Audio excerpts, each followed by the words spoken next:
ତେଣୁ ଗୁରୁ ସଦା ସର୍ବଦା ରହିଛନ୍ତି। କେମିତି ରହିଛନ୍ତି? ବିଚାର ଭାବରେ ରହିଛନ୍ତି। ଆମ ସମସ୍ତଙ୍କ ଭିତରେ ସେ ବିଚାର ଶକ୍ତି ଭାବରେ ରହିଯାଇଛି। ସେ ବିଚାର ହେଉଛନ୍ତି ଆମର ଗୁରୁ। ସେ ବିଚାରକୁ ନେଇକି ଯିଏ ଚାଲୁଛି ସେ ଗୁରୁଙ୍କ ପ୍ରଦର୍ଶିତ ମାର୍ଗରେ ଯିବ। ଯେଉଁ ଲକ୍ଷ୍ୟ ରଖିକିରି ଆମେ ଗୁରୁଙ୍କୁ ଗ୍ରହଣ କରିଛନ୍ତି ବା ଯେଉଁ ଉଦ୍ଦେଶ୍ୟ ରଖି ଆମେ ଗୁରୁଙ୍କୁ ଗ୍ରହଣ କରିଛନ୍ତି, ଗୁରୁ ନିଶ୍ଚିତ ଭାବରେ ସେ ରାସ୍ତାରେ ଆମକୁ ନେଉଛନ୍ତି। କିନ୍ତୁ ଆମର ଶ୍ରଦ୍ଧା, ବିଶ୍ୱାସ, ଭାବ, ନିଷ୍ଠା, ଆଗ୍ରହ ଏସବୁ ଜାଗାରେ ଟିକେ ଟିକେ କମ୍ ଥିବା ଲାଗି ଆମେ ଯେତିକି ସ୍ପିଡ଼ରେ ଯିବା କଥା, ଯେତିକି ଇଏରେ ଗତିଶୀଳ ହେବା କଥା, ସେଇଟା ଟିକେ ଆମର ବାଧା ହେଇଯାଉଛି। ଯେଉଁମାନଙ୍କର ଶ୍ରଦ୍ଧା ରହିଛି, ବିଶ୍ୱାସ ରହିଛି, ୟାକୁ ଛାଡ଼ିଦେଲେ ଆଉ ଦୁନିଆରେ ଯେତେ ସବୁ କାର୍ଯ୍ୟକ୍ରମ ଚାଲିଛି ଏସବୁ ଯାକ ଯଥେଷ୍ଟ ନୁହେଁ ବା ପ୍ରକୃତ ନୁହେଁ, ଏ ଭାବନା ଯେତେବେଳେ ମଣିଷ ଜାଣିବ, ଆମେ ଏବେ କିଛି ବୋଲେ କଥାରେ କହିଲେ ଦୁଇଟା ନାଁରେ ଗୁଡ଼ ଦେଲା ଭଳିଆ ପରିସ୍ଥିତି ହେଇଯାଇଛି ଆମର। ଇଆଡ଼େ ନା ସିଆଡ଼େ। ଏବେ ପର୍ଯ୍ୟନ୍ତ ହେଲେ ମଧ୍ୟ ଆମ ଭିତରେ ସଂଶୟ ରହିଛି, ଆମ ଭିତରେ ସନ୍ଦେହ ରହିଛି, ଆମ ଭିତରେ ଦ୍ୱନ୍ଦ୍ୱ ରହିଛି, ଆମ ଭିତରେ ଶଙ୍କା ରହିଛି। ଏସବୁ ଯାକ ଆମ ମୁଣ୍ଡ ଭିତରେ ବସା ବାନ୍ଧିକି ଅଛି। କେମିତି ହେବ? ସିଆଡ଼େ ଛାଡ଼, ଇଆଡ଼େ ପଶ, ନହେଲେ ଏଠି ଛାଡ଼ିକି ଆଉଥରେ ସିଆଡ଼େ ଯାଅ। କେଉଁଟା ଗୋଟେ କଲେ ସିନା କେଉଁଟା ଗୋଟେ ବାଟ ମିଳିବ। ତରିବଟି ମରିବଟି କେଉଁଟା ଗୋଟେ ହେବ ନା। କୁଆଡ଼େ ଗଲେ ତରିବ, କୁଆଡ଼େ ଗଲେ ମରିବ, ସେଇଟା ଆମେ ସ୍ଥିର କରିକି ଚାଲିବା କଥା। ନାଇଁ ମରିବା ଆଡ଼େ ଯିବି ଯାଅ, ମରିବା ଆଡ଼େ ନାଇଁ ତରିବା ଆଡ଼େ ଯିବି ତ ତର, ଚାଲ। କେଉଁଟା ଗୋଟେ ଲାଇନ୍ରେ ଆମେ ଗଲେ ପ୍ରୋବ୍ଲେମ୍ କିଛି ହେବନି। ଏବେ ଆମେ ଦିବ୍ୟ ଦର୍ଶନକୁ ଆମେ ଏତେ ଖାମ୍ ଖିଆଲରେ ବା ଶସ୍ତା ବୋଲି ଭାବି ଦେଉଛନ୍ତି। ଶସ୍ତା ନୁହେଁ, ଆଠୁ ବଡ଼ ଦାମିକା ଜିନିଷ ଆଉ କିଛି ନାହିଁ। ଗୋଟେ ଏକ୍ଜାମ୍ପଲ୍ ଦେବି।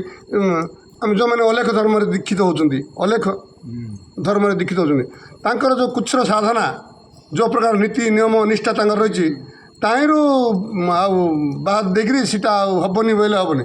ତାଙ୍କର ଯେଉଁ ନିୟମ, ଯେଉଁ ନୀତି, ଯେଉଁ ନିଷ୍ଠା, ସେ ନିଷ୍ଠାକୁ ମାନିଲେ କା ଆମେ ସେ ଧର୍ମକୁ ଗ୍ରହଣ କରିପାରିବା, ନହେଲେ ହେଇପାରିବନି। ତାଙ୍କର ଯେଉଁ ଗାଧୁଆ ପାଧୁଆ ସବୁ ଯାବତୀୟ କାର୍ଯ୍ୟକ୍ରମ, ତାଙ୍କର ଖାଇବା ପିଇବା, ପିନ୍ଧିବା, ଚଳିବା, ବଞ୍ଚିବା, ସବୁ ଯାବତୀୟ, ମରିବା ପରେ ମଧ୍ୟ ତାଙ୍କର ଯେଉଁ କାର୍ଯ୍ୟକ୍ରମ କରିବା କଥା ସେ ଅନୁଯାୟୀକା ହେବ, ଆଉ ନହେଲେ ନାହିଁ। ଆମେ ତାକୁ ମେଡ଼ି ଦେଇକି ପଳେଇବା କି ସେ ଭିତରକୁ ଯାଇକିରି? ସେ ସବୁ ଯାକ ହେଉଛି ବୋଲି ଜାଣିଲା ପରେ ଜଣେ ସେ ଭିତରକୁ ଯାଇପାରିବ। ଆମକୁ ଟିକେ ଲିବରାଲ୍ ଟିକେ ସରଳ କରିଦେଇଛନ୍ତି ଗୁରୁଦେବ ଆମକୁ। ଏତେ ତୁମେ କୁଚ୍ଛ୍ର ସାଧନା କରିବାର ଦରକାର ନାହିଁ। କୁଚ୍ଛ୍ର ସାଧନା ମାନେ ଶରୀରକୁ ଯନ୍ତ୍ରଣା ଦେଇକରି ଯେଉଁ ସାଧନା ଆମେ କରୁଛନ୍ତି ତାକୁ କୁହାଯାଏ କୁଚ୍ଛ୍ର ସାଧନା, କଷ୍ଟ ଦେଇକି। ଏବେ ଅଲେଖ ଧର୍ମରେ କୁଚ୍ଛ୍ର ସାଧନା, ତାଙ୍କ କେଉଁ ବଡ଼ି ଭୋରରୁ ଉଠିବେ, ଶୀତ କାକରରେ ଇଏ କରିବେ, ବେଳବୁଳା ବେଳକୁ କେଉଁଠି ମିଳିଲେ ଖାଇବେ, ନହେଲେ ନାହିଁ। ସନ୍ଧ୍ୟା ହେଇଗଲା ଆଉ ଖାଇବେନି। ଯେଉଁ ବିଭିନ୍ନ ପ୍ରକାର ସବୁ ତାଙ୍କର ରହିଛି। ଧୂନି ଜାଳିକି ରହିବେ। ଆଉ ଟିକେ ପ୍ରମୋସନ୍ ହେଇଗଲା ତାଙ୍କର, ଯଦି ସାଧାରଣ ଭାବରେ ଯେତେବେଳେ ଆଉ ଟିକେ ସନ୍ନ୍ୟାସୀ ସ୍ତରକୁ ଯେତେବେଳେ ସେମାନେ ପଳାଇବେ, ସେମାନେ କିଛି ନାହିଁ, କୁମ୍ଭୀ ଗଛର ବକଳ ପିନ୍ଧିବେ, ଖଣ୍ଡେ କୌପିନ ପିନ୍ଧିବେ, ଆଉ ଖଣ୍ଡେ ବକଳ ପକେଇବେ, ଜଟ ସବୁ ମୁଣ୍ଡରେ ବାନ୍ଧିକିରି ପର୍ବତ ଭଳିଆ ଧରିକିରି ବୁଲିବେ। କ'ଣ ସାନ କଥା ସେ ଯାକ ସବୁ? କାହା ଘରେ ଯାଇକି ରହିବାକୁ ବାଟ ନାହିଁ। ଭିକ ମାଗିବେ ବୋଲେ ଭିକ୍ଷା ମାଗିବେ, ଯେଉଁଠି ଭିକ୍ଷା ପାଇଁ ବ୍ୟବସ୍ଥା ହେଇଥିବ ସେଠି ଭିକ୍ଷା ଗ୍ରହଣ କରିବେ ସନ୍ଧ୍ୟା ପୂର୍ବରୁ। ପୁଣି ସେ ଗାଁରେ ଗୋଟେ ରାତିଆ ରହିବେ, ତାପରେ ପୁଣି ଆଉ ଗୋଟେ ଗାଁକୁ ପଳାଇବେ। ତାର ଦିନ ଆଉ ଥରେ ସେ ଗାଁକୁ ଆସିପାରନ୍ତି। ଲାଗି 2 ରାତି ସେ ଗାଁରେ ରହିପାରିବେନି ସେମାନେ।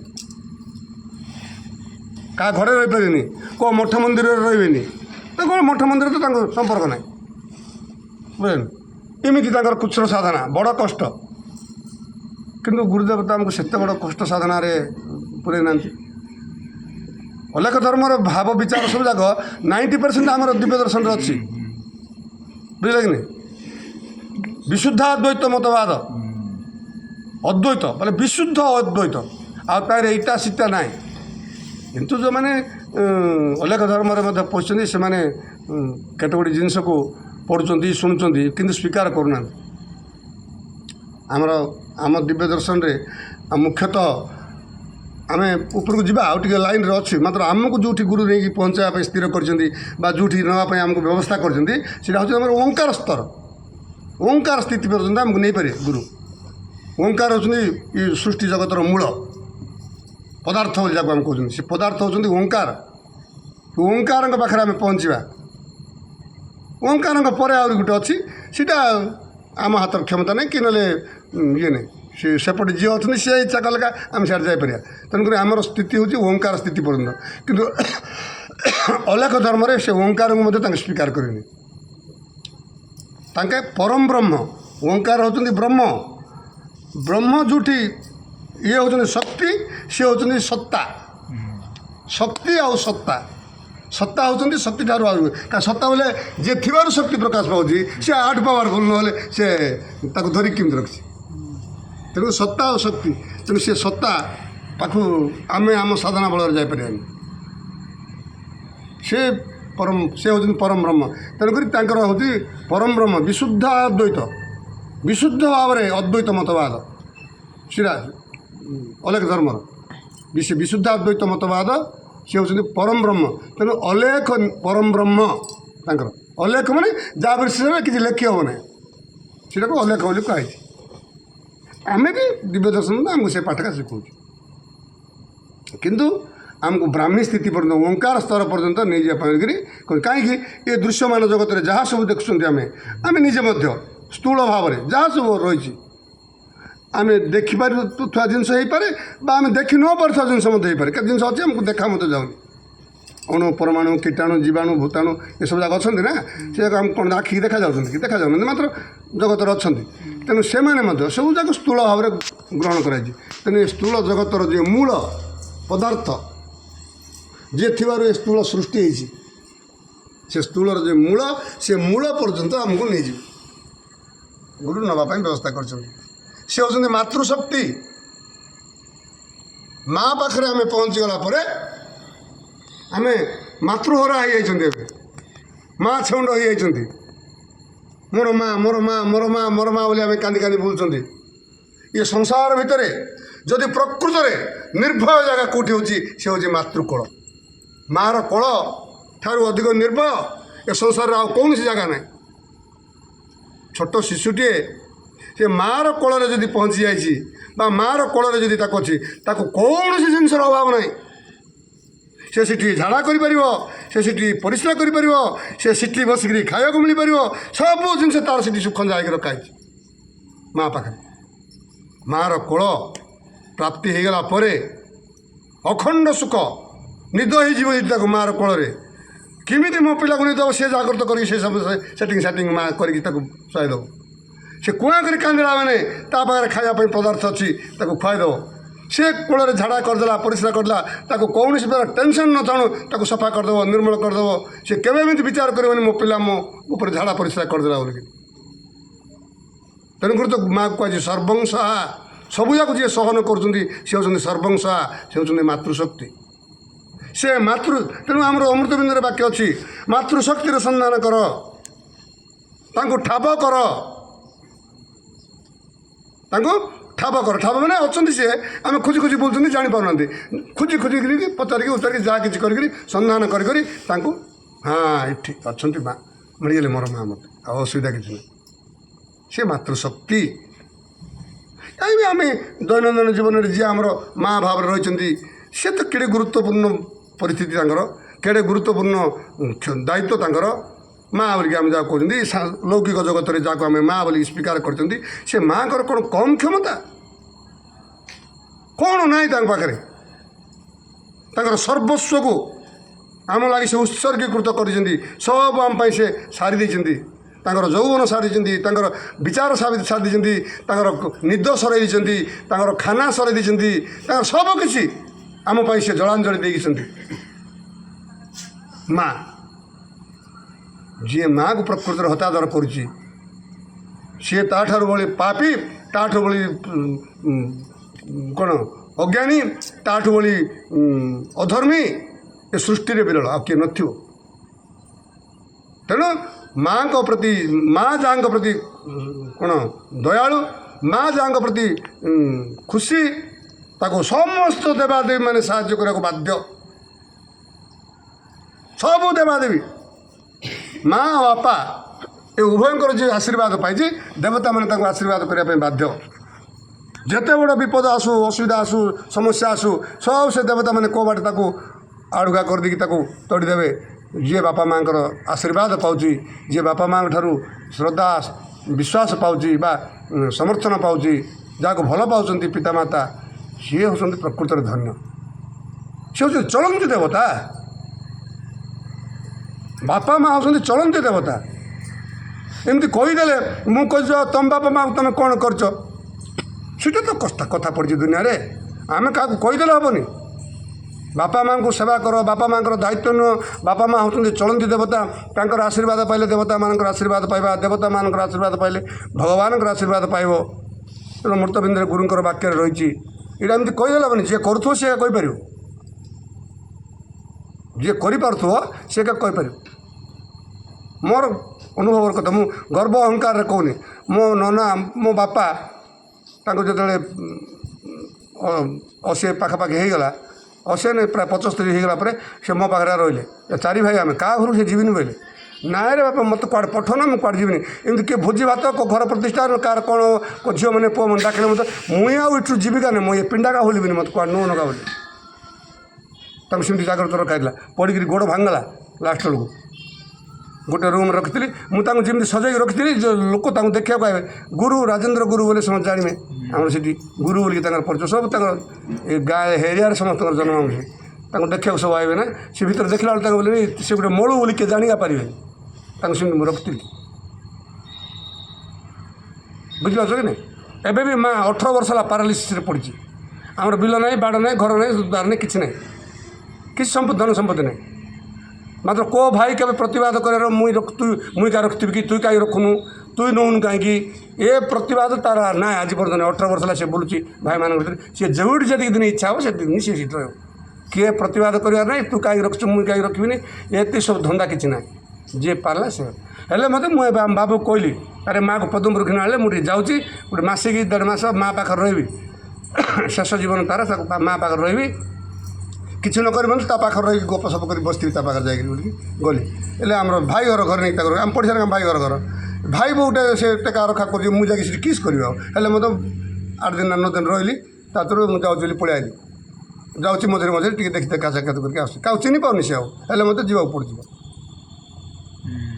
तो बापा माँ से जन्म कर गोटे बापा हिसाब से आम कौन ये ज्ञान किए जापर जे बापा माँ प्रकृति जापर जो पुओ बापा हम निजे जो झील माँ हम निजे से ही जापर बापा माँ गुरुत्व के क्षमता के अभाव कौन असुविधा कौन समस्या कौन सी जापर ना अन्य किए जापर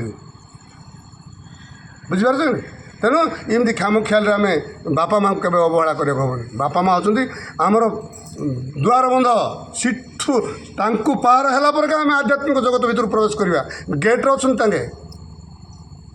जो संतुष्ट कर दे पारे गुरु निजे जाते आम घर को गुरुदेव निजे आम घर जाते ब्राह्मण पिला आम दिव्यदर्शन संघ भर जो आसली गुरुदेव मत आश्चर्य गले केमती बापा माँ को छाड़े तो आदिवासी लोक गुरु बोली समस्ते बोलते ये ब्राह्मण पिला दिना केमती मो पाक आसिले बोले आम घर को जाते गुरु आम माँ को बापा को डाकिक बुझेक कहले जाकि माँ तुम पिला दीटा सत्संग आसके मना करनी बारण करनी सत्संग जावाई बोले आम घर बोले सत्संग जावाई कहीं आम बारण करूँ आगे से सब पाठ आम पाखे ना जुआड़े इच्छा साढ़े जापर गोटे दिन मुझे जाऊँगी गुरु पाखक जाऊँगी गुरु सागर जाऊँगी कि सत्संग जाऊँ कहीं बाबू जाऊँ बोले पद आम घर आज किए मत कहना बुझिपार कि नहीं गुरु को से आशीर्वाद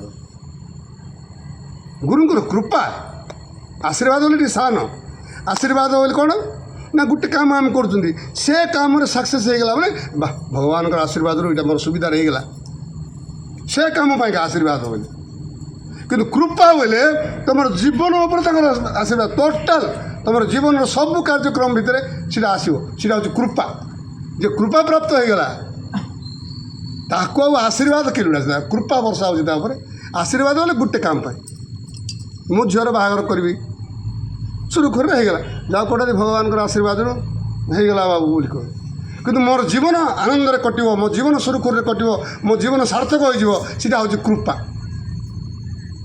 गुरु कृपा ही केवल गुरुंर कृपा ही आमको दरकार आ कि दरकार गुरु कृपा करदे मैंने आउ टेंशन ना टेंशन फ्री सब सी बुझीजे एथर आम कि मात्र एति भितर आत्मार नैवेद्य नहीं समर्पण भाव द्वारा ही आम संतुष्ट करें निजत्व लोप हो जो आम जो मु बोलिया विचारटा रही से विचार से लोप पाई କେଉଁଠି କ'ଣ କଲେ ନା ଏ ନୈବେଦ୍ୟ ମାନେ ଆମେ ଯେମିତି ଭୋଗ ସାମଗ୍ରୀ କୁହାଯାଏ ନୈବେଦ୍ୟ। ଆମେ ସିନା ଏବେ ମଠ ମନ୍ଦିରକୁ ଗଲେ ନଡ଼ିଆ କଦଳୀ ଛେନା ଲିଆ ଗୁଡ଼ ପଣା ଧରିକି ଆମେ ଯାଉଛନ୍ତି ନୈବେଦ୍ୟ ଦେବା ପାଇଁ, କିନ୍ତୁ ଇଏ ଆତ୍ମାଙ୍କ ପାଖରେ ପରମାତ୍ମାଙ୍କ ପାଖରେ ଭଗବାନଙ୍କ ପାଖରେ ପହଞ୍ଚିବା ପାଇଁ ଏ ଆତ୍ମା ହିଁ ଆମର ନୈବେଦ୍ୟ। ଯେଉଁ ଆତ୍ମା ଆମ ଭିତରେ ରହିଛନ୍ତି ଏ ଆତ୍ମାର ନୈବେଦ୍ୟ ନେଇକି ଯଦି ଆମେ ତାଙ୍କୁ ସମର୍ପଣ କଲେ ଏଠି ତୁମର ଆତ୍ମା ମୋର ଆତ୍ମା ଗୋଟେ, ଆଉ କିଏ ନାହିଁ, ଆଉ ଏକ ହେଇଗଲା ପରେ ଆଉ ଏଇସବୁ ଜାଗା ତୁମର ଭିନ୍ନ ଭିନ୍ନ କିଛି ଦୁଷିବନି। ଏବେ ଗୋଟେ ଏକ୍ଜାମ୍ପଲ୍ କହୁଛି, ମୁଁ ମନେକର ମୁଁ ନିଜକୁ ଜାଣିଦେଲି ମୁଁ ଯେ ପ୍ରକୃତରେ ସେଇ ପରମେଶ୍ୱରଙ୍କର ଅଂଶ, ତୁମେ ସେଇ ଅନନ୍ତ ଶକ୍ତିର ଅଂଶ, ତାଙ୍କଠାରୁ ବିଚ୍ଛିନ୍ନ ହୋଇ ଇତସ୍ତତ ଘୁରି ବୁଲି ଦିନହୀନ ଜୀବନଯାପନ କରୁଛ। ଆମର ତ ସେ ଆହ୍ୱାନ ଆମର ନାହିଁ ପ୍ରଥମଟା, ହେ ମାନବ ଆଉ କେତେ ଦିନ ତୁମର ପ୍ରକୃତ ସ୍ୱରୂପକୁ ଭୁଲି ରଙ୍ଗମଞ୍ଚର କୃତ୍ରିମ ବେଶକୁ ନିଜର ସ୍ୱରୂପ ତାହାକୁ ଆବସ୍ଥଳ ଭାବି ଲୋଭ ମୋହ ମାନ ଅଭିମାନ ଅଗ୍ନିରେ ନିଆଁ ସାଙ୍ଗେ ସମାନ ଥିଲା। ଲୋଭ ମୋହ ମାନ ଅଭିମାନ ଅଗ୍ନିରେ ଜଳି ପଡ଼ି ଅସହ୍ୟ ଯନ୍ତ୍ରଣା ଭୋଗ କରୁଛ, ଅସହ୍ୟ ଯନ୍ତ୍ରଣା ଭୋଗ କରୁଛ। ଉଠ, ଗୁରୁଦେବ କହୁଛନ୍ତି ଉଠ, ଯନ୍ତ୍ରଣା ଭୋଗ କରୁଛ, ତୁମେ ଜାଣିପାରୁନ କି ଯନ୍ତ୍ରଣା, ଇଏ ଯନ୍ତ୍ରଣା ଆମକୁ ଆଉ ଏମିତି ଦେହ ସୁହା ହେଇଗଲାଣି, ଏମିତି ଅଭ୍ୟାସଗତ ହେଇଗଲାଣି ଯେ ଆମେ ସେ ଯନ୍ତ୍ରଣା ନ ମିଳିଲେ ଆମକୁ ଭଲ ଲାଗିବନି, ସେ ଦୁଃଖ ନଥିଲେ ଆମକୁ ଭଲ ଲାଗିବନି, ସେ ଅସୁବିଧା ନଥିଲେ ଆମକୁ ଭଲ ଲାଗିବନି, ସେମିତି ଭଳିଆ ପରିସ୍ଥିତି ଆମେ ପଳେଇ ଆସିଛନ୍ତି। ତେଣୁ ଗୁରୁକୁ ନାଇଁ ଉଠ, ଅନ୍ତରସ୍ଥ ଜ୍ଞାନାଗ୍ନି, ଯେଉଁ ଜ୍ଞାନ ରୂପକ ଅଗ୍ନି ଆମ ଅନ୍ତର ଭିତରେ ରହିଛି ତାକୁ ପ୍ରଜ୍ୱଳିତ କର, ଜାଳିବାକୁ ଦିଅ, ଆଉ ଟିକେ ତେଜିଆନ କର, ଆଉ ଟିକେ ଆଲୋକିତ କର ତାକୁ। ଅନ୍ତରସ୍ଥ ଜ୍ଞାନାଗ୍ନିକୁ ପ୍ରଜ୍ୱଳିତ କର ଏବଂ ଯିବାକୁ ପ୍ରସ୍ତୁତ ହୁଅ, ପ୍ରସ୍ତୁତ ହୁଅ। ଯିବାକୁ ପ୍ରସ୍ତୁତ ହୁଅ ମାନେ ରେଡ଼ି ହୁଅ। ରେଡ଼ି ବେଲେ କ'ଣ କରିବାକୁ ପଡ଼ିବ? ଆମେ ରେଡ଼ି ହେବା ବେଲେ, ପ୍ରସ୍ତୁତ ହେବା ବେଲେ ଆମେ ସାଙ୍ଗରେ ଯୋଉଟା ଧରିକିରି ଯିବା ସେ ଯାକ ଆମ ବ୍ୟାଗ୍ରେ ପୁରେଇବାର ଅଛି ଫାଷ୍ଟ, ହେଲେ ସିନା ରେଡ଼ି ହେଲେ। ତାର ଗୋଟେ ଉଣା ହେଇଗଲା ବୋଲି ତ ଆହୁରି ଟିକେ ଆଗକୁ ପଡ଼ିବ, ପାଶରୁ ଦୁଇ ବାରେଲି ବୋଲି ବୁଝିଲା କି ନାହିଁ? ନହେଲେ ଯିଏ ଆମକୁ ନେବାକୁ ଆସିଥିବ ସେ ଆମକୁ ପଚାରିବ ସବୁ ଧରିଛୁ ନା? ହଁ ଆଜ୍ଞା ଧରିଛୁ। ହେଲେ ବୋ ମୋର ଗାଡ଼ିରେ ନା ଆଜ୍ଞା ଗୁଡ଼ା ଛାଡ଼ିଦେଲି, ଯା ଧରିକି ଆଜା, ଆଉ ଥରେ ଆଇଲା ତତେ ନେବି ସିନା, ଯା ତୁ ଯାଇକି ଆଜା ଆସିଲା ଧରିକି ଆଜା ବୋଲି ସବୁ ଧରିକି ଯିବାର ଅଛି ନା ପ୍ରସ୍ତୁତ ହେଲେ। ଯୋଉଟା ଆମେ ସାଙ୍ଗରେ ନେବା କଥା ସେ ସବୁ ଜାଗା ଆମେ ରେଡ଼ି କରି ଧରିକି ମୁଣାରେ ପୁରେଇକି ରେଡ଼ି ହେଲେ ହେଲା ପ୍ରସ୍ତୁତି। ଯିବାକୁ ପ୍ରସ୍ତୁତ ହୁଅ। କେଉଁଠିକି? ତୁମର ସେଇ ଶାନ୍ତିମୟ ଅମର ଦିବ୍ୟ ଧାମକୁ। କେଉଁ ୱାର୍ଡ଼ରେ ତାଙ୍କୁ ଆମେ ବୁଝେଇବା? ଶାନ୍ତିମୟ ଅମର ଦିବ୍ୟ ଧାମ। ସେଠି ଗଲେ ଆମର କି ସହ ଆମେ ସେଠିକି ଗଲେ କେଉଁ ପ୍ରକାର ଅବସ୍ଥାରେ ଆମେ ସେଠି ଯାଇକି ରହିବା, ସେଠି ଆମକୁ କି ସହ ଲାଭ ହେବ, କ'ଣ ଅନୁଭବ ହେବ, ଏଇଟାକୁ ଆମେ ଭାବିବାକୁ ପଡ଼ିବ। ଦିବ୍ୟଧାମ, ଶାନ୍ତିମୟ, ଅମର, ଅମୃତ, ଏ ଯେଉଁ ୱାର୍ଡ଼ ଯାକ ସବୁ ଯାକ ଆମେ ଆସୁଛି ସେ ଯାକ ମୋତେ ମିଳିଲେ ମୁଁ କେମିତି ଥାଆନ୍ତି ମୁଇଁ, ଏ ଯାକ ଆମେ ଭାବିବାକୁ ପଡ଼ିବ ସବୁବେଳେ। ଆମେ ଶୁଣୁଛନ୍ତି ଅମୃତମୟ, ଅମୁକ ସମୁକ, ଶାନ୍ତିମୟ, ଦିବ୍ୟଧାମ, ପରମେଶ୍ୱର, ଭଗବାନ, ଏ ୱାର୍ଡ଼ ଯାକ ସବୁ ଆମେ ଘୁଷି ଦେଇଛନ୍ତି। ଭଗବାନ କ'ଣ? ଭଗବାନ ବୋଲେ ୱାର୍ଡ଼ର କ'ଣ ମିନିଂ, କ'ଣଟା ବୁଝୁଛନ୍ତି? ଆମେ ଭଗବାନ ବୋଲୁଛନ୍ତି। ଭଗବାନ ବୋଲେ କ'ଣ? ଭଗ ଅର୍ଥ ଐଶ୍ୱର୍ଯ୍ୟ, ବାନ ମାନେ ପ୍ରାପ୍ତି କରିବେ। ଯିଏ ସମସ୍ତ ଐଶ୍ୱର୍ଯ୍ୟର ଅଧିକାରୀ, ସମସ୍ତ ଐଶ୍ୱର୍ଯ୍ୟକୁ ଯିଏ ପ୍ରାପ୍ତ କରିଛନ୍ତି ସିଏ ହେଉଛନ୍ତି ଭଗବାନ। ତାଙ୍କ ପାଖରେ ଯଦି ଆମେ ପହଞ୍ଚିବା ବୋଲେ କ'ଣ ଆମର ଅବସ୍ଥା ହେବ? ଯିଏକି ସମସ୍ତ ଐଶ୍ୱର୍ଯ୍ୟ, ଏ ସୃଷ୍ଟିର ଯାହା ସବୁ ରହିଛି ସବୁର ଯିଏ ଅଧିକାରୀ ବୋଲି କ'ଣ? ସିଏ ତ ଥିବାର ତ ସବୁ ହେଇଛି। ତେଣୁ ସେ ସମସ୍ତର ଯିଏ ଅଧିକାରୀ ପ୍ରାପ୍ତ କରିଛନ୍ତି, ଯିଏ ଅଧିକାର ପ୍ରାପ୍ତ କରିଛନ୍ତି, ତାଙ୍କୁ ଯଦି ଆମେ ଜାଣିଦେବା, ତାଙ୍କ ପାଖକୁ ଯଦି ଆମେ ପଳେଇବା, ତାଙ୍କ ସହ ଯଦି ଆମେ ସମ୍ପର୍କ ରଖିଦେବା, ତାଙ୍କ ପାଖରେ ଯଦି ଆମେ ସାରେଣ୍ଡର ହେଇଯିବା ବୋଲେ ଆମର ସ୍ଥିତି କ'ଣ ହେବ? କ'ଣ ନିଗାଡ଼ିଆ ହେଇଯିବା, ଆମେ ଦୁର୍ବଳ ହେଇଯିବା, ଅଭାବ ହେଇଯିବ ଆମର, ନା ଅସୁବିଧାରେ ପଡ଼ିଯିବା? କେତେ ଅଜ୍ଞାନ ଭିତରେ ଆମେ ଅଛନ୍ତି।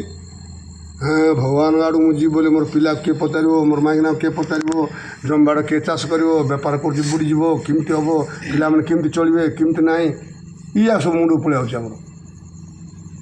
ବୁଝିଲା କି ନାହିଁ? ଏ ଯାକ ତୁମର କାମ ନାହିଁ। କେଉଁ ପିଲାକୁ ତୁମେ ପୋଷୁନ, କେଉଁ ଖାଇବାକୁ ତୁମକୁ କିଏ ଅଣ୍ଡା ଆଣିକି କି ନହେଲେ ବାପା ଆଣିକି ନହେଲେ ଭାଇ ଆଣିକି ଦେଇକି ନାହିଁ, ସବୁ ସିଏ ବନ୍ଦୋବସ୍ତ କରୁଛନ୍ତି। କାହା ହାତରେ କେଉଁଟା ପଠାଇବା କଥା ସେ ଏଇଟା ପଠାଉଛନ୍ତି, ସିଏ ଧରିକି ଆସିକି ଆମକୁ ଦେଇକି ଯାଉଛି। ବୁଝିପାରୁଛନ୍ତି କି ନାହିଁ? ତ ତେଣୁ ସର୍ବେ ସର୍ବା ତାଙ୍କୁ ଛାଡ଼ିଦେଲେ ଆମର ଅସ୍ତିତ୍ୱ ନାହିଁ, ଆମର ଅସ୍ତିତ୍ୱ ନାହିଁ। ମୁଁ ଅଛି ଏ କଥା ମଧ୍ୟ ଆମେ କହିପାରିବାନି ତାଙ୍କୁ ଛାଡ଼ିଦେଲେ। ସେଭଳିଆ ଜିନିଷକୁ ଯେତେବେଳେ ଆମେ ପ୍ରାପ୍ତ କରିବା ପାଇଁ ଯାଉଛନ୍ତି, ଭଗବାନ ପରମେଶ୍ୱର, ପରମ ବୋଲେ ୱାର୍ଡ଼, ପରମ ବୋଲେ କ'ଣ? ପରମ ବୋଲେ ତାଠୁ ଆଉ ବଡ଼ଟା କେଉଁଟା ନଥିବ ସଂସାରରେ, ତାର ନାଁ ହେଉଛି ପରମ। ସେ ପରମ ପଦ ପ୍ରାପ୍ତ କରିବାକୁ ଆମେ ଯାଉଛନ୍ତି, ସେ ପରମଙ୍କ ପାଖରେ ପହଞ୍ଚିବା ପାଇଁ ଆମେ ଯାଉଛନ୍ତି। କ'ଣ ଆମେ ଏତେ ଛୋଟିଆ ହେଇଯିବା, ଏତେ ଦରିଦ୍ର ହେଇଯିବା, ନିଗାଡ଼ିଆ ହେଇଯିବା, ଅଭାବୀ ହେଇଯିବା, ଅସୁବିଧାରେ ପଡ଼ିଯିବା? କାହିଁକି ଆମକୁ ଭୟ ଲାଗୁଛି? ତୁଚ୍ଛାରେ ଅଲୁଡ଼ା ଭୟ, ଅହେତୁକ ଭୟ, ହେତୁ ନଥାଏ, କାରଣ ନଥିବା ଭୟ, ଗୋଟେ ଅହେତୁକ ଭୟ ଆମକୁ ଘାରିଛି।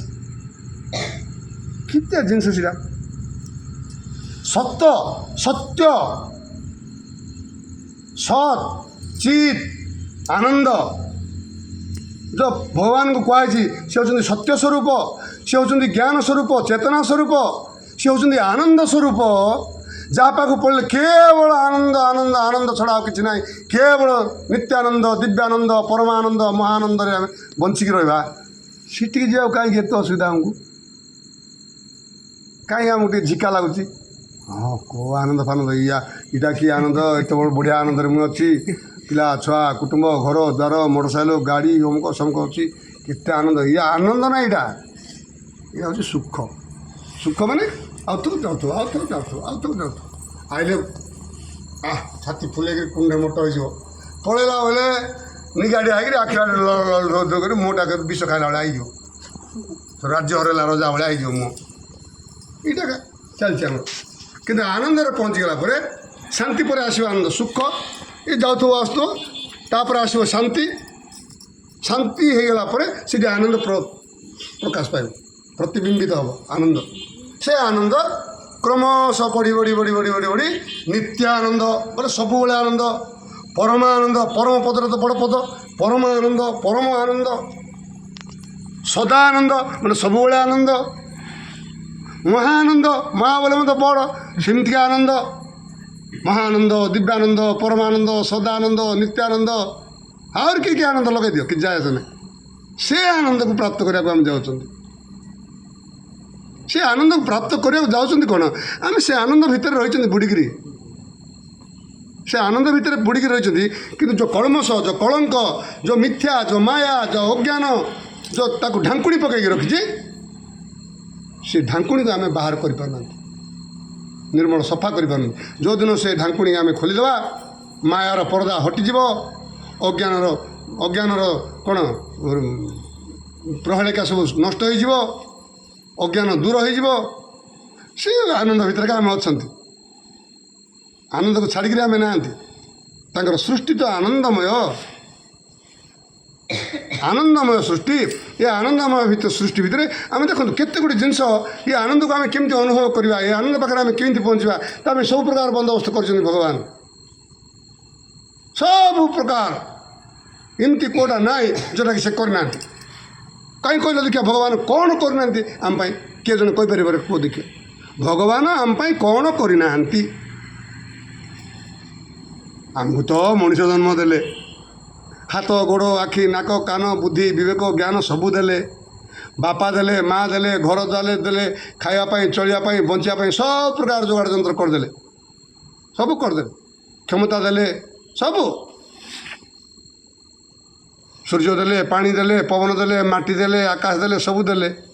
ଗଛ ଦେଲେ, ପର୍ବତ ଦେଲେ, ନଦୀ ଦେଲେ, ଝରଣା ଦେଲେ, ସବୁ ଦେଲେ। ପଶୁ, ପକ୍ଷୀ, କୀଟ, ପତଙ୍ଗ ସମସ୍ତେ ସବୁ ଆମ ପାଇଁକା ଅତି ସୁନ୍ଦର ଭାବରେ ରଙ୍ଗୀନ କରିକିରି ଦୁନିଆଟାକୁ ଗଢ଼ିଲେ। କି ସୁନ୍ଦର, ଆହା କି ଆନନ୍ଦମୟ ଏହି ବିଶାଳ ସଂସାର। ଧନ୍ୟ ମହାପ୍ରଭୁ, ମହିମା ତୁମ୍ଭର ଅଟେ ଅନନ୍ତ ଅପାର, ଅନନ୍ତ। ଇଏ ସୌନ୍ଦର୍ଯ୍ୟ ଯେ ଭରପୁର କରିଛନ୍ତି, ଇଏ କେତେ ଅନନ୍ତ, ଆର ହିସାବ କରିପାରିବାନି ଆମେ। ଅନନ୍ତ ଦେଇଛନ୍ତି ଆମକୁ, ଆମ ପାଇଁ ତ ତିଆରି କରିଛନ୍ତି। କେଉଁ ଜିନିଷ ଗୋଟେ ଟଙ୍କାଟି ଖର୍ଚ୍ଚ କରିବାକୁ ଆମକୁ ପଡ଼ିନି, ମାଗଣା ଅଯାଚିତ ଭାବରେ ଆମେ ନ ମାଗୁଣୁ आम पाखे आनी कुड़े देते गदा कर प्रति टिके विश्वास करवानी विनम्रता प्रकाश करवानी विश्वास सृष्टि प्रकाश करवानी श्रद्धा आसा दरकार कि नहीं किए सब ये कर नियंता ये सब किए कारुकार्य किए यार विंधाणी आम भाविया को पड़ो ये विशाल सृष्टि जो आम निरीक्षण कर देखा कि गचरे फूल भर्ती कर गचटा देखले आम मन आनंद हो जाए गोटे पहाड़ पर्वत नदी झरणा पक्षी मयूरटे पुछ टेकी देकर जो नृत्य कर आनंद लगुच प्रजापति जो फूलर फूल फूलर फूल फूलर फूल को उड़ी बुलूची केते रंगीन भाव में केते सुंदर भाव में से प्रजापति की तैयारी करके आम आगे छाड़ी गोटे कोईली एत कला होते तार जो कुहू कुहू तान हाँ देखे कान पड़गला मैंने कोईलीर सुंदर शब्द ठार आ शब्द ना से केते सुंदर भाव में तार गीत आमको गायकी शुणाऊँगी तार साउंड शुणिक आम केते आनंद लाभ कर कौन अभाव करमको तो मूलर जो आम विचार कर देखा आम जन्म होकर माटी की छू छू जो कुआ कर कांदिले आमको खावा आवश्यक पड़ा मार छाती में क्षीर भर्ती कर रखी था आठ बड़ व्यवस्था कौन अच्छे संसार में आउ कौन भगवान करते आमको श्रद्धा लगी था आउ कि से देते आमको भल लगी था ये कौन यथेष्ट होनी आमको मिलनी आमको सब सब सब जिनस आम से ठूल कर रखिंट आम भावुआ मु भोकर मरजी परा मत मिलनी परा मोर किसी होरा ये गुड़ा केवल अज्ञान परिचय तांकर सृष्टि रे भगवान जो आम आश्रित होती भगवान जो आम दायित्व नहीं भगवान सबकि जो मन मुताबक सृष्टि चर्चना करते अभाव प्रश्न आसला कौन कहीं तुमको अभाव हम हाँ अभाव हम क्या अभाव हम जी मत मिलवा कथा जी मत दरकार करवा कथा दरकार हवा कथा से मत मिलला बाद आहरी बड़का कर रखी गदा कर रखी संचय कर रखी जी भावी ताकू अभाव हो अभाव तार धन संपत्ति बढ़े थाक मारे जी विचार करें ताकू अभाव हो कि चलवाई बचापी जीवन धारण करने जावत कार्यक्रम तुम जहाँ जहाँ करवा कथा समाज संसार में ये सब करने अभाव प्रश्न का ना अभाव प्रश्न ना या आम दृढ़ विश्वास करा पड़ो भगवान सृष्टि आम अच्छा भगवान राज्य आम अच्छा भगवान आम समस्त दायित्व नहीं राज्य अभाव प्रश्न अच्छी जे चिन्ह पारुनी जे जानी पारुनी जी ये सब व्यवस्थापक भाव से अच्छा बोल स्वीकार करूनी ताको अभाव भाया लगे अभाव भाया लगे नथिला भाया लगे कि गोटे होगा भाया लगे कौन कौन सब घटीगला भाया लगुत जी स्वीकार करगला जी मानिगला जी पाखे आत्मसमर्पण करदेला जी पाखे शरणागत होगला ताको कहीं अभाव असुविधा कि अभाव असुविधा हम प्रश्न ना दृढ़ भाव में विश्वास करा पड़ो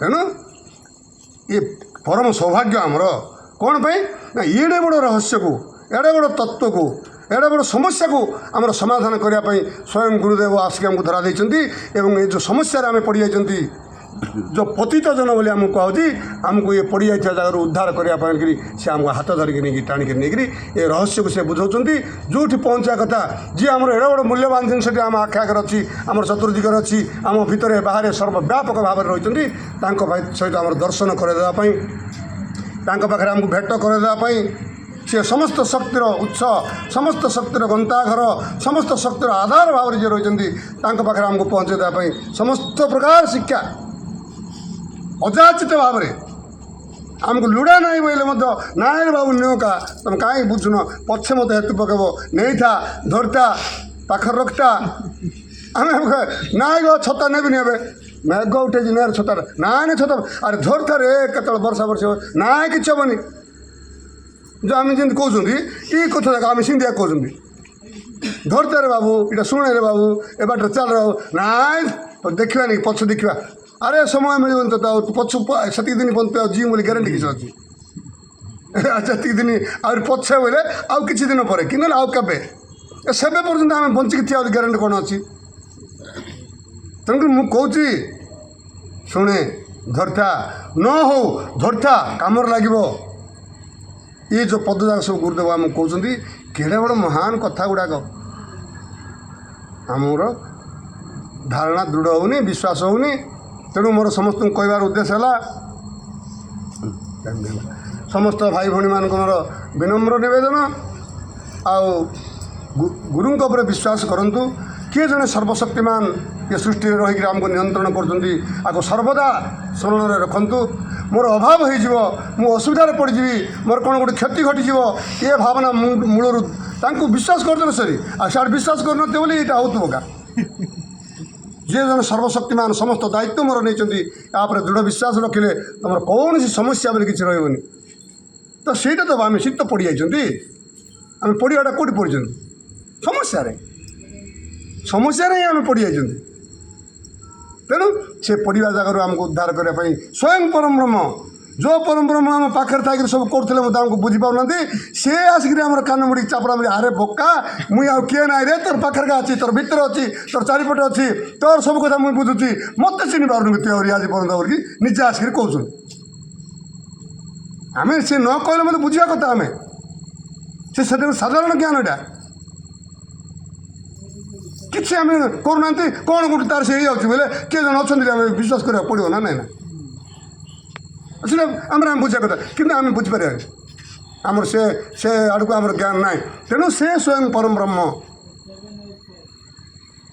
गुरु साक्षात परम ब्रह्म से परम ब्रह्म निजे धरा पृष्ठ को आसिक जो आम भाई सरल निष्कपट निर्माया पूर्वजन्म परजन्म गत जन्म किसी संस्कार थी किसी धर्म आचरण कर बापा माँ पितृपुरुष देवादेवी मानकर किसी आशीर्वाद आम पाई आम जाके जुटुं अच्छा असंख्य लोक अच्छा समस्ते कौन पड़े जाइए ना समस्ते कौन जापर ना से पूर्वजन्म संस्कार पुण्य पूर्वजन्म पुण्य बल आम ए कौ जाति कौ जगार कौटी किस केमी जन्म हो किसी अनावश्यक गुरुत्व नहीं आमर कर्मर फल भोग्या करने आम कौटी कौन जन्म है कौटी कौ परिस्थिति अच्छा किए अच्छा मात्र गला जन्म संस्कार नथिले पुण्य फल नथिले आम ए लेवल को ये विषयवस्तु आड़ को आम आईपर देवादेवी मानकर आशीर्वाद पिता माता आशीर्वाद गुरु कृपा आमर साधना किसी साधना आम जहाँ जहाँ कर गला गला जन्म मानक से साधनार फल मिक्सड आम ये भल कर मंद कर भी आम ये पलि आए कौन कौन दुख जंत्रणा आम पड़ूना ना उठुना ना माड़ होना गाड़ी शुणुना करूना हम मंदर फल भी भोगिया भलर फल भी भोगिया किंतु भलर फल 50% टी अधिक थी लगी आम गुरु पाखे पहुँचार बंदोबस्त जी मानव जीवन आम सार्थक होती कहीं ये जीवन ही आम प्रकृत मानव भाव में निजर परिचय दूसरी आए जो मनीष जन्म संसार भर अच्छे पशुठार आहरी आज दिव्य दर्शन को जो मैंने आम आज आम मनीष जीवन सार्थक होती यही जीवन यही परिस्थिति आम मनीष हाँक जाऊँच मानव जीवन को आम लाभ कले प्रकृत जड़े मनीष ही भगवान को जापर जड़े मनीष ही धर्म को बुझीपर जड़े मनीष ही ठीक कौन भूल कौन बुझीपर तेणु मनीष नहला पर्यंत आम जापार ना आज पर्यटन बोले आम मनीष होना दृढ़ कथा आम ना कि आउ ना एमती ना बोलिया हम ना आम जब प्रकृत जिन को जापार ना आम मनीष होना मनीषर ज्ञान आम पाखे ना मोटामोटी भाव में।